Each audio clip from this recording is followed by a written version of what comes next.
AskReddit Bilaticosmico. What is a public figure or artist who has done horrible things but that people continue to follow or listen? Not extremely well known I think, but Ethan Cath, aka Claudio Paolo Palmieri, from Crystal Castles. He abused Alice Glass physically, mentally, sexually and financially for like a decade. Too bad he's an awful person. He's a very talented producer musician. Fuck, that's sad to hear. Let me just tell you that the weatherman from my hometown has more than a dozen aggravated assault charges from beating his wife and is still worshipped. I hate the man and all that he stands for. Probably not the same guy, but the TV weatherman from Green Bay when I was growing up, 60s and amp.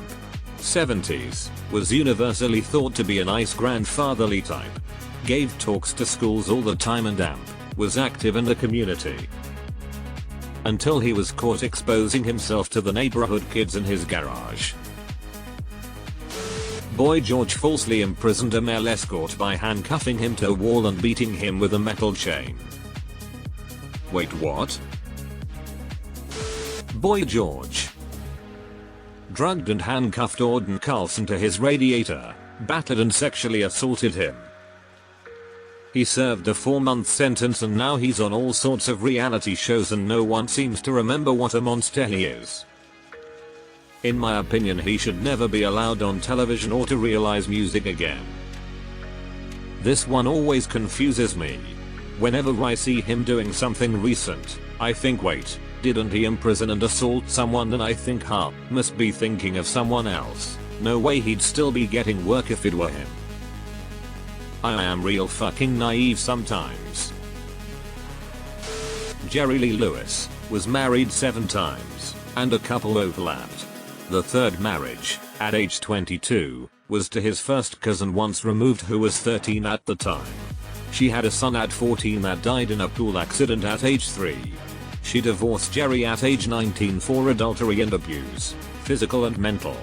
His 4th marriage ended, during a divorce, with his wife drowning in a pool, which I find suspicious.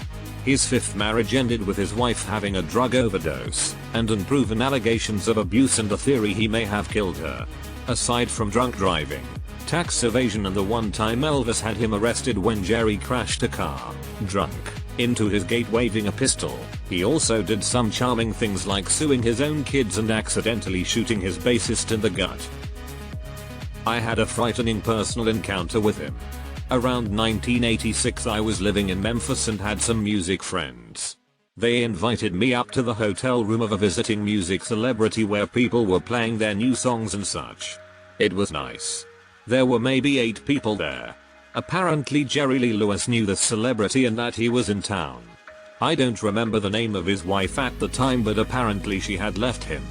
Because someone at this small get-together knew her, Jerry Lee must have gotten it in his head his wife was with my friend. Anyway, he showed up at the hotel room with a gun and was brandishing it all around, threatening all of us because we wouldn't tell him where his wife was. I'm sure he was drunk or drugged out, but I have never seen anybody that looked as crazy as he did that night. I mean, I looked in his eyes and there was nothing there but pure scary sea. Roman Polanski. I can't for the life of me understand why people still work with him. He has won Academy Awards that he couldn't accept in person because he can't enter the US. You know, because he drugged and raped a teenager. I always thought Jack Nicholson got out of that way too easily. Everybody should hate Polanski for raping an underage girl, but not enough people were asking what an unattended underage girl was doing at Jack Nicholson's house. Ezra Miller should probably be in jail. He could still very much go to jail. Authorities will often investigate right up until the statute of limitations to make their arrests. Some of his crimes were felonies, so they've got at least 3 years to make their move. Anyone in the Church of Scientology? Amen. My sweetheart of a sister-in-law joined the cult. Without telling my brother, she applied for several credit cards with high credit limits and maxed them out to give them money. She's a doctor. No one's gonna mention Steven Tyler of Aerosmith. Fans signed over legal custody of their daughter to him at 16 yo. He then raped and drugged her for a couple of years, made her get an abortion and then dumped her back to her parents' home. He's finally being charged, but holy shit, that was a long time. She brought up formal charges because CA law regarding the statute of limitations had changed to allow old cases, and basically everyone's online response was she's lying. She's money hungry. Why now? How can you even prove that? Well, it's hard not to prove it, when he bragged about it in his autobiography and thanked her in the acknowledgements by name lol. I hear Bill Cosby is planning a comedy tour for next year, hoping for a complete boycott. That revelation hurt. Grew up listening to his Noah's Ark bit and my parents owned his records. I'm glad Dick Van Dyke didn't do anything wrong. Steven Tyler. People bitch about MJ. Steven Tyler is just out walking around. The Duggar family. Our Duggar snark is one hell of a rabbit hole. Most of those who sprang to mind have been mentioned, but how about Prosperity Church cretins faith healing con artists like Joel Osteen or Peter Popoff? I cannot believe that they have followers still, it's unfathomable. Edit. Wow, this blew up.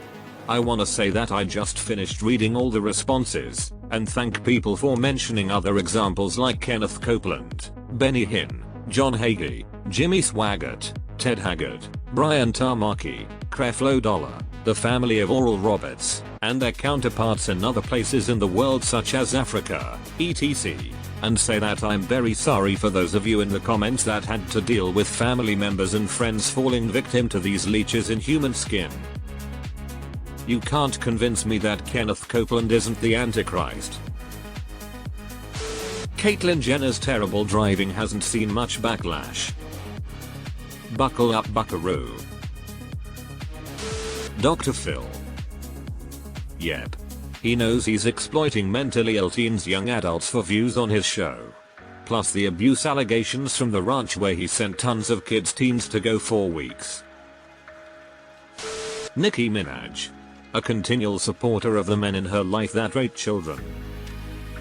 I used to listen to her a lot in high school, and a commenter above mentioning Roman Polanski reminded me that her evil alter ego during like 2011 to 2014 was named Roman Zelensky. Gloria Trevi, well-known Mexican singer who, with her ex-boyfriend, human trafficked 30 underage girls at least.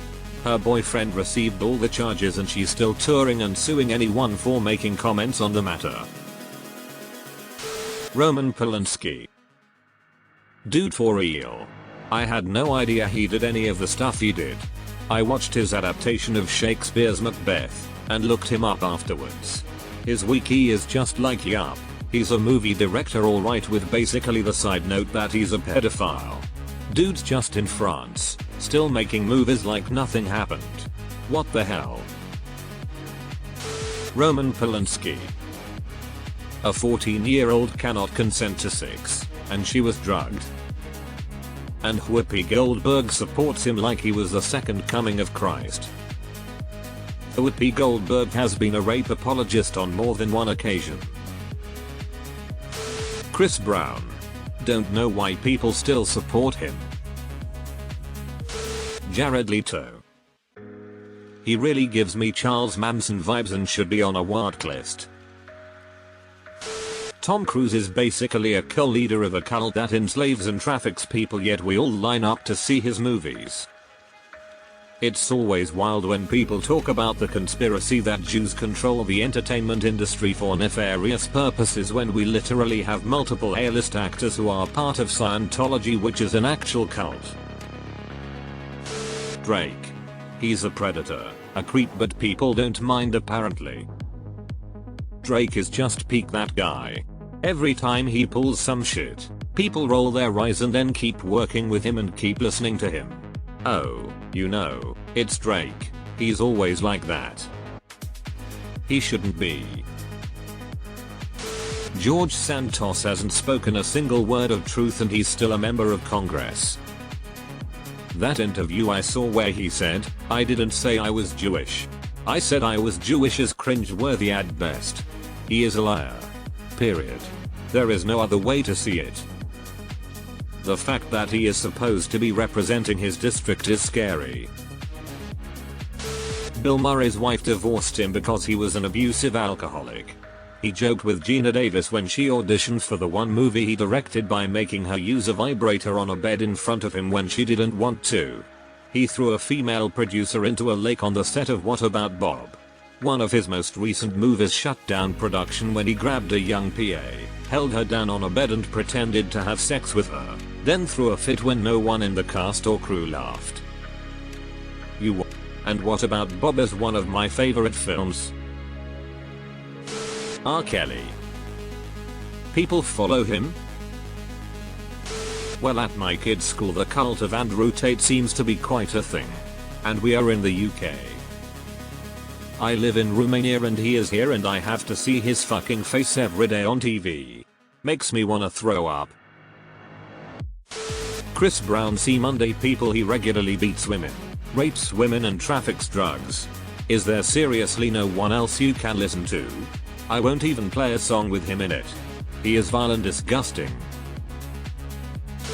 Not as bad as him, but Eric Clapton has some interesting views. https://en.wikipedia.org/Eric_Clapton #political_views.